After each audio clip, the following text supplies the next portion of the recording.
Things old school. All right, I will call the meeting to order and would like to check to see if everyone has read the minutes. Well, wait a minute, do you need to do a roll call? Oh, sure, let's do a roll call. Roll call. Commissioner Joshua Wilson present. Ray Mitchell, Commissioner present. Jeff Young, Deputy Chief. Examiner and Secretary. Sorry, Chief.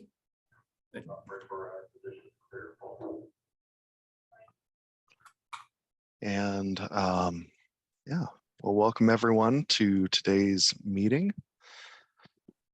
We'd like to review the minutes for our last meeting. Has everyone been able to review them? And does anyone have any comments?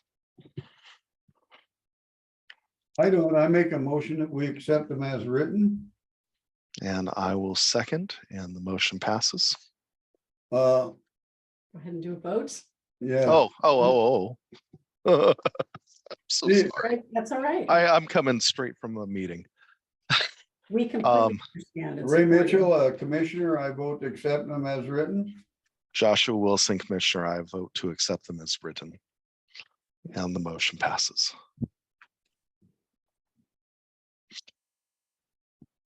All right. Well, The next item is the entry-level police officer continuous testing eligibility list.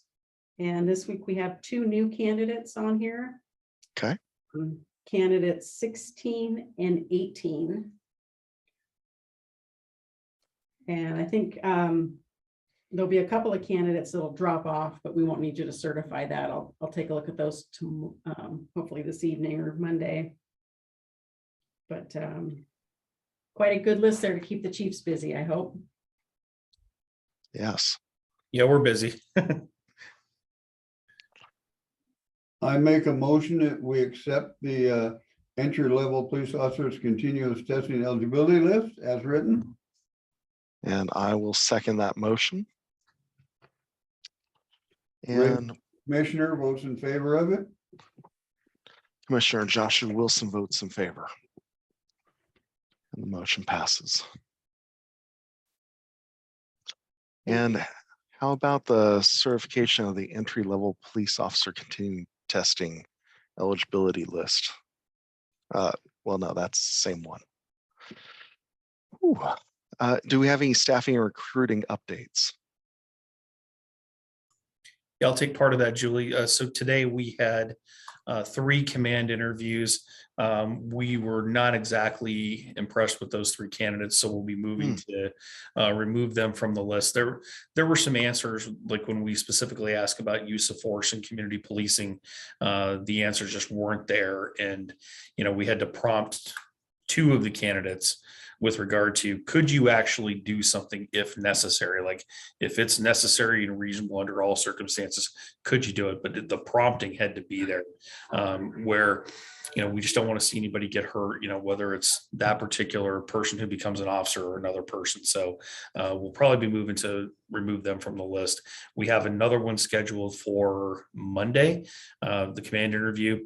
And then we have been reaching out to the 2 folks that are on our entry-level advanced list as well. And Julie, have you received any other communication from either of those candidates? Because we actually did have one of them come in today to the police station to drop off some of his stuff and get fingerprinted, but I haven't heard anything from the other one. I haven't heard anything new, but I'll be happy to reach out to them again. Okay, because I think it's been a week now, right? Okay. And then as far as the record staff goes, they did do some interviews, and we have some command interviews and observations that are scheduled for Tuesday of next week. And Josh, just for your information, Julie shared some things with me because I was asking her on the entry levels, we have 21 people on the list, and yet there's only 19 people accounted for on the status. And she says that simply means there's 2 people on there that status is unknown. And Okay. those in, then we have our 21. And another thing that it seems like every time we meet, I have to ask her questions, but under the entry advanced level, that simply means those people have gone to the academy. So I appreciate Julie educating me all the time here. Thank you, Julie, for keeping us on track and, My and pleasure. educated.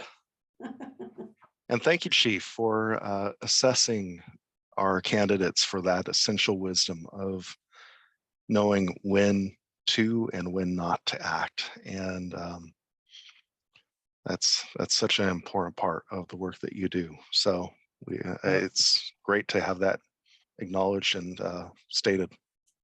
Now, Chief, if I could ask you, these people that are failing, when you review them, are they just too aggressive on their use of force and not following, the steps that should be taken? Is that? So it's kind of a blend of action. We have some people that they don't quite understand the elements of force.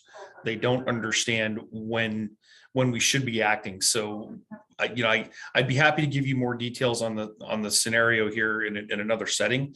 But when we talk about it, we want to have them understand that can they use force.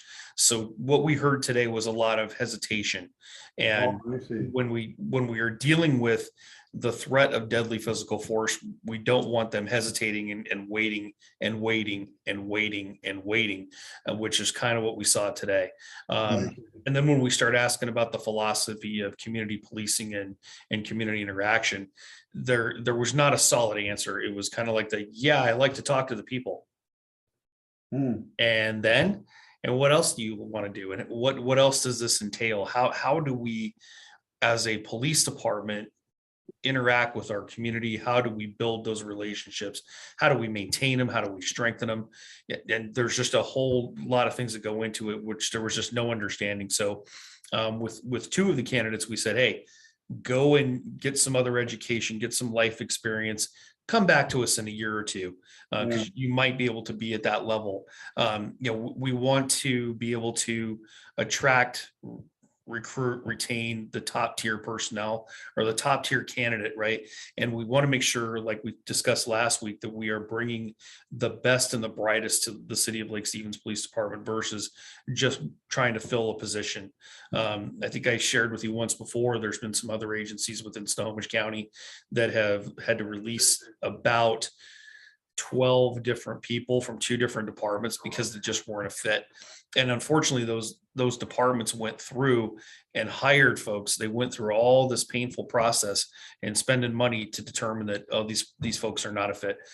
Whereas we would rather do that on the front end and have that all front loaded so that we can say, if we're sending an entry level person to the academy, they're going to be ready when they get there, and they're going to have the city's visions and values in mind, so that they understand when they're learning these concepts in BLEA that they're going to be able to bring them right back home. Same thing with the lateral, same thing with an entry advanced.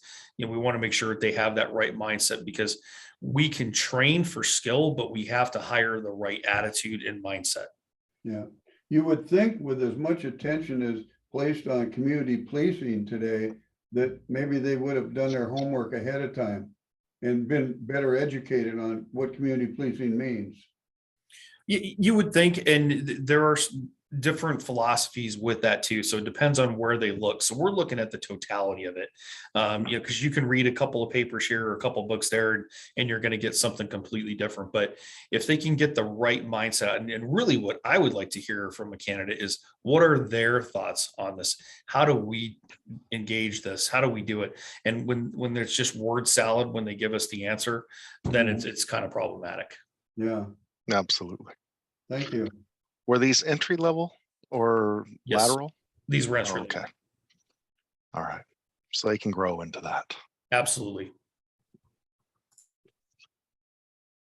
Okay. Do we have any old business to discuss? I don't believe I have any. No, Okay. Do we have any new business to discuss? well, we have on the agenda the legislative updates. Mhm. Yeah. So House Bill 1025, this is the one on qualified immunity. This is going for a reading, second reading on the House floor as of February 24. So this is the one that would deal with the individual liability for officers where if there was some sort of wrongdoing, a person could sue us. So, stand by on that one. We'll come back to you and let you know where that's going. I mean, right now, I can't give you a prediction on whether or not that one is going to go, but moving into House Bill 1513, this is on traffic safety. And this one, unfortunately, is likely to pass, or it's on its way to passing. And why this one is significant is because the very opening statement declares that the state is going to take away the ability for officers to make traffic stops and to ensure that our roadways and traffic ways are safe. There's a lot of stuff that is contained within this bill, but the highlights of it is that officers would no longer be able to conduct traffic stops for things like equipment violation unless it is some sort of an immediate substantial threat to the public. So if you have an expired registration or a defective taillight or headlight, defective brakes, we wouldn't be able to stop a vehicle for that, which is pretty disheartening because there are a lot of things that occur. I mean, if a person has defective brakes on their vehicle, probably shouldn't be on the roadway.